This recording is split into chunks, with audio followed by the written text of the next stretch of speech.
সমাজে যদি অস্বীকারী না থাকে, দুষ্কৃতিকারী না থাকে, ভণ্ড, প্রতারক, কুচক্রী, সুযোগ সন্ধানী, ঠকবাজ কিংবা অসৎকর্মে লিপ্ত এই ব্যক্তিগুলো যদি না থাকে, সবাই যদি সৎকর্মশীল হয়, দয়ালু হয়, বিনয়ী হয়, তাহলে দাওয়াতটা দিবেন কাকে? অর্থাৎ আপনি ভালো, আপনি আরেকজনকে ভালো করবেন কিভাবে? আপনার ভালোত্ব দিয়ে। আপনি অন্যের জন্য এমন কিছু তুলে ধরবেন যা দেখে সে আকৃষ্ট হয়। সে যদি বাধ্য হয়, তাহলে সেই বাধ্যতা কখনো মন থেকে হয় না। বাধ্যতা হয় হচ্ছে ভয়ে, আতঙ্কে কিংবা লোভে। কিন্তু আপনি যদি এই সব কিছুর ঊর্ধ্বে রেখে আপনার বিনয়ী, উদারতা এবং মানবিকতা দিয়ে সত্য তুলে ধরেন, তাহলে একজন খারাপ মানুষ সেই ভালোর নিদর্শনগুলো দেখে আকৃষ্ট হবে এবং সে ভালো কাজ করবে।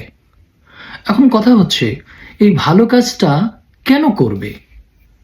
আসলে এই ভালো কাজটা তার নিজের জন্যই করবে। আপনি যখন ভালো চিন্তা করেন, মানুষের উপকারের চিন্তা করেন, মানুষের উত্তম আচরণের চিন্তা করেন এবং যা কিছু কর্ম করবেন সেগুলো যদি উত্তম পন্থায় করবেন এই চিন্তা করেন, সেই চিন্তার প্রতিফলন অন্যের বেলায় ঘটে এবং তাতে করে সে নিজের উন্নয়ন ঘটায়। একই সাথে আপনি যখন সৎ চিন্তা করেন, ভালো চিন্তা করেন, কল্যাণমূলক চিন্তা করেন, তখন আপনার অন্তর প্রশান্তিময় হয়ে ওঠে। আর যখন আপনি জোর জবরদস্তি করেন, তখন আপনি নিজেও একটা অস্থিরতার মধ্যে থাকেন এবং অন্যকেও অস্থিরতার মধ্যে, সহিংসতার মধ্যে এবং ভয়ের মধ্যে ফেলে দেন। তো সেজন্যই আমাদেরকে করতে হবে কি, আমার চারিপাশে যত অসুন্দর আছে, অকল্যাণ আছে, খারাপ আছে, কুচক্রী লোক আছে, সুযোগ সন্ধানী লোক আছে, ঠকবাজ আছে, তাদের সাথে আমার উত্তম আচরণ করেই চলতে হবে। একটা সহজ উদাহরণ দেখুন, আমরা প্রত্যেকেই বয়ে নিয়ে বেড়াই আমাদের জিহ্বা। আমাদের এই জিহ্বাটা এমন এক জায়গায় সে বাস করে যে তার চারিপাশে শত্রু। এই ৩২টা দাঁত সে সব সময় তককে তককে থাকে। যে কোনো সময় একটু ইমব্যালেন্স হলেই, অসতর্ক হলেই আপনার জিহ্বাটা দাঁতে কামড়ে ছিঁড়ে ফেলতে পারে। কিন্তু দেখুন, এই ভয়ঙ্কর শত্রুর মধ্যেও জিহ্বাটা কত সুন্দর সাবলীল ভাবে দিনের পর দিন সে বসবাস করছে। অথচ জিহ্বাটা খুবই নরম, না তার পেশি শক্তি আছে, না তার হাড্ডি আছে, না তার অস্ত্র গোলা বারুদ আছে, কিন্তু দাঁত সে ভয়ঙ্কর। সে ছিঁড়ে ফেলতে পারে, টুকরো টুকরো করে ফেলতে পারে, পিষে ধরতে পারে, চেপে ধরতে পারে এবং কামড়ে আলাদা করে দিতে পারে। তারপরেও তার সাথেই বসবাস করছে ছোট্ট নরম তুলতুলে একটা বস্তু। এই যে সহাবস্থান, এই যে অসাম্প্রদায়িক বিষয় আপনি নিজেই বয়ে বেড়াচ্ছেন। অর্থাৎ আপনার চারিপাশে, আপনার সমাজে প্রচুর ভিন্ন মতের লোক থাকবে, প্রচুর দুষ্ট লোক থাকবে, কিন্তু তাদেরকে আপনি উত্তম বাণী শোনাবেন। এই উত্তম বাণী শোনাবেন, কিন্তু তাদের পাশেই থাকবেন। তাদেরকে পর ভেবে দূরে সরানোও যাবে না, তাদেরকে বিনাশও করা যাবে না, আবার তাদের অধিকারও হরণ করা যাবে না। কারণ আল্লাহ তো মহানিরপেক্ষ। তিনি চাইলে তো যারা বিরোধী, যারা আল্লাহর হুকুম মানে না, তাদেরকে আল্লাহ ধ্বংস করে দিতে পারতেন। কিন্তু কেন করছেন না?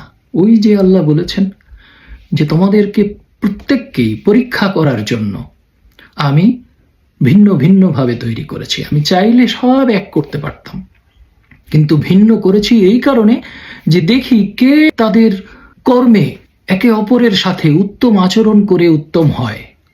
তো আপনি উত্তম হবেন আপনার কর্ম দিয়ে। আর সেই কর্মটা কি? কর্মটাই হচ্ছে আপনি মানুষের সাথে ভালো ব্যবহার করবেন, সকল সৃষ্টির সাথে ভালো ব্যবহার করবেন। আল্লাহজি বলেছেন, যেদিকেই তাকাও আমার নিয়ামত দেখতে পাবে এবং আমার চেহারা দেখতে পাবে।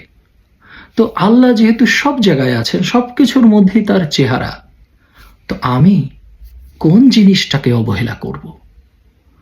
সকাল থেকে রাত অবধি আমি যা ব্যবহার করি সকল কিছুই সৃষ্টিকর্তার সৃষ্টি। আপনি যে মোবাইল ব্যবহার করছেন, মোবাইল আল্লাহ সৃষ্টি করে না দিলেও এই মোবাইলের সরঞ্জামাদি যা কিছু মানুষ উদ্ভাবন করেছে সব এই সৃষ্টির মধ্য থেকেই।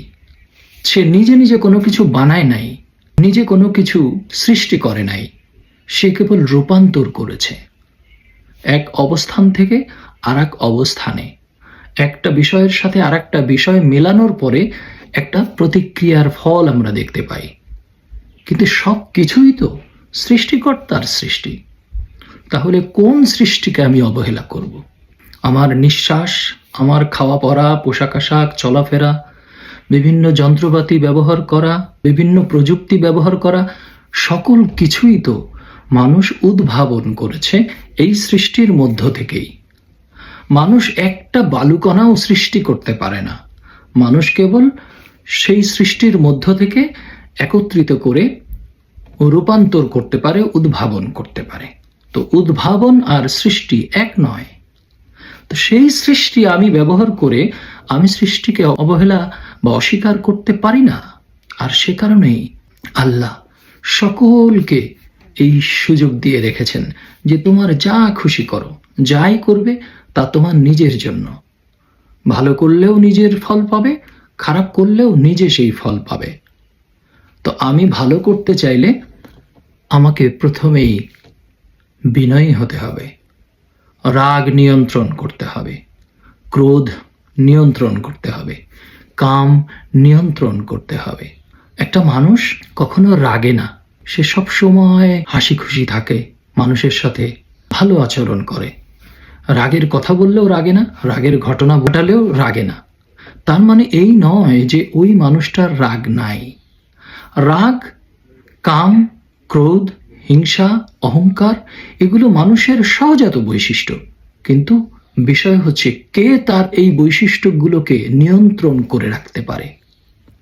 সেই নিয়ন্ত্রিত ব্যক্তিকে, অর্থাৎ যে যত বেশি নিয়ন্ত্রণ করে রাখে, তার বেলায় আমরা ভাবি যে তার এগুলো নাই।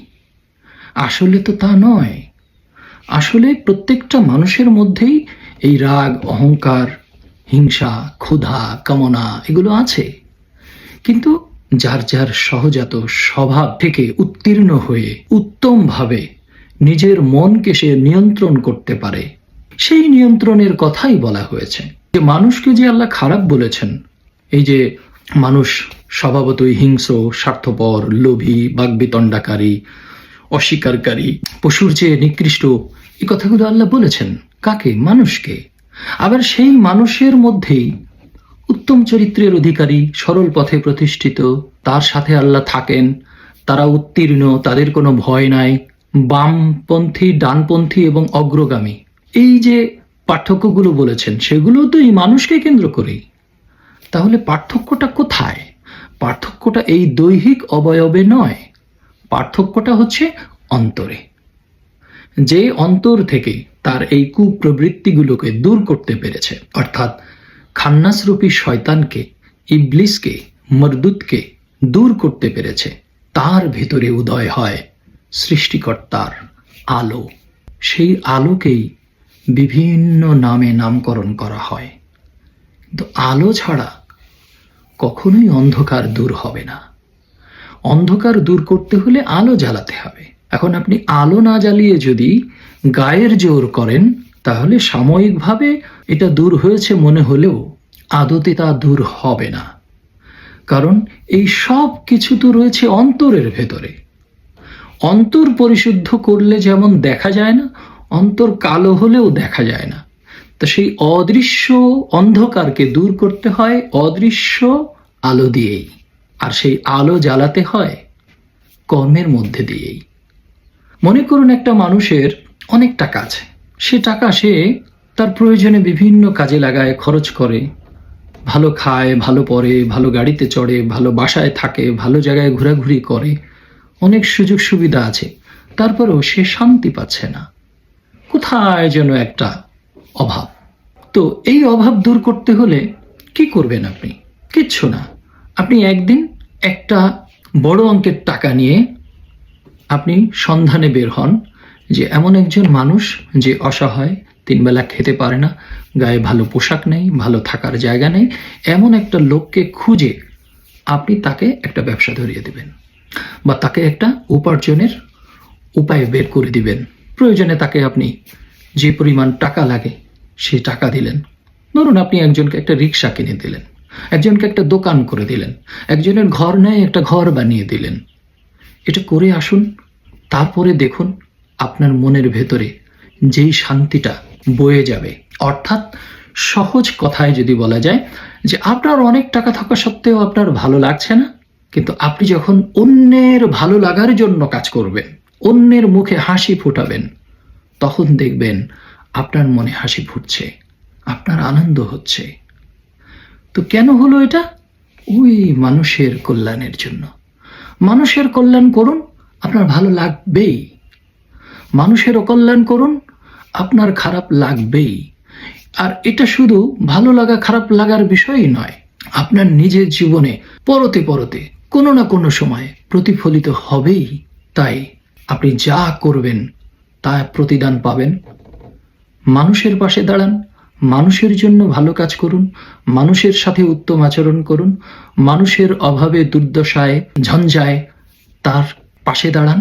দেখবেন অন্তর পরিশুদ্ধ হচ্ছে, অন্তরে প্রশান্তি কাজ করছে। আমরা যদি লোভে পড়ে জান্নাতের আশায় ভালো কাজ করি এবং সেটা বেশিরভাগই পোশাক এবং শারীরিক কুচকাওয়াজে, তাহলে তাতে অন্তরের কোনো কাজে লাগে না। আর দিন শেষে আপনার দেহটা আল্লাহর কাছে যাবে না। আল্লাহর কাছে যে যাবে এবং আল্লাহর সামনে দাঁড়াতে হবে আপনার অন্তর এবং নফসকে। আপনি মরে গেলে আপনার কবরে যেই দেহটা দেওয়া হয় ওই দেহের সাথে আপনি যান না, আপনি আগেই আলাদা হয়ে যান। তো আপনি যেখানে যান সেই জায়গাটাতে আপনার দেহ যায় না, আপনার অন্তর যায়, আপনার নফস যায়, প্রাণ। এই প্রাণ কখনো মরে যায় না। প্রাণ কেবল এই দেহ থেকে বের হয়ে যায়। আর দেহ থেকে বের হয়ে গেলে আমরা বলি মরে গেছে, কিন্তু মরে গেছে তো এই দেহটা, প্রাণ নয়। প্রাণ যদি মরে যায় তাহলে শাস্তি হবে কার? প্রাণ যদি মরে যায় তাহলে পুনরুত্থিত হবে কে? দেহ তো পুনরুত্থিত হয় না। ওই প্রাণ নতুন কোনো দেহের মধ্যে গেলে সেই দেহ নিয়ে সেই প্রাণ উত্থিত হয়।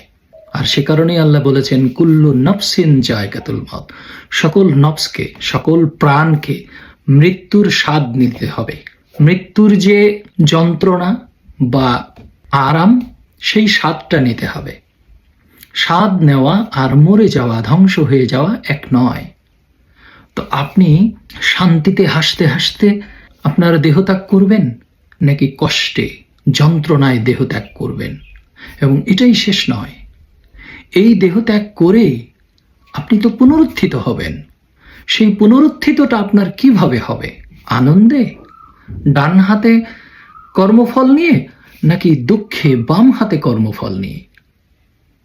এটাই চিন্তার বিষয়। যদি ডান হাতে উত্তম কর্মফল নিয়ে উঠতে চান তাহলে এখানে উত্তম কাজ করে তা খাতায় জমাতে হবে।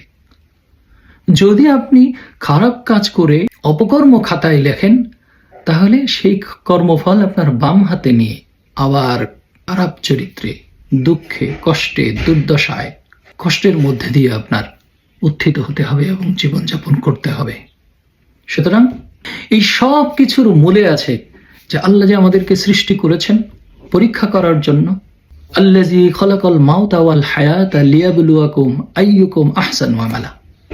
আমি তোমাদেরকে মৃত্যু দিয়েছি এবং জীবন দিয়েছি এই কারণেই যে তোমাদের এই মৃত্যু এবং জীবনের মধ্যে দিয়ে কে উত্তম চরিত্রের উত্তম কর্ম করবে সেই পরীক্ষা করার জন্য। তাহলে উত্তম পরীক্ষাটা হবে এই জীবন আর মৃত্যুর মধ্যে, মরার পরে নয়। মরে যাবার পর আপনার কোনো কর্ম নাই।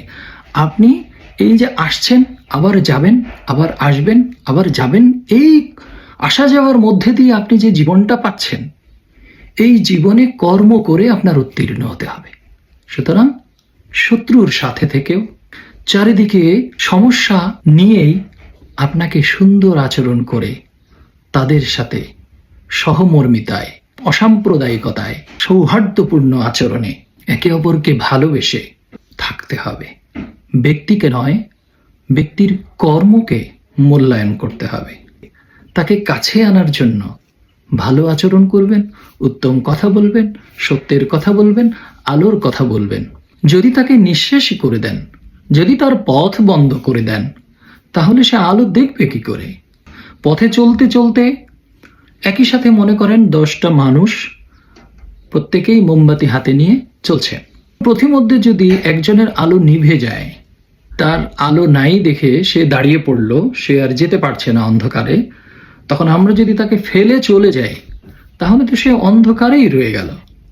আর যদি আমার মোমবাতিটা দিয়ে তার আলোটা জ্বালিয়ে দেই, তাহলে সে কিন্তু আবার আমাদের সাথে চলতে পারে। আপনি কোনটা করবেন? তাকে ফেলে রেখে চলে যাবেন, অন্ধকারে তাকে শেষ করে দিবেন, নাকি আলো জ্বালিয়ে তাকে সাথে নেবেন? এটাই ভাবনার বিষয়। ধন্যবাদ।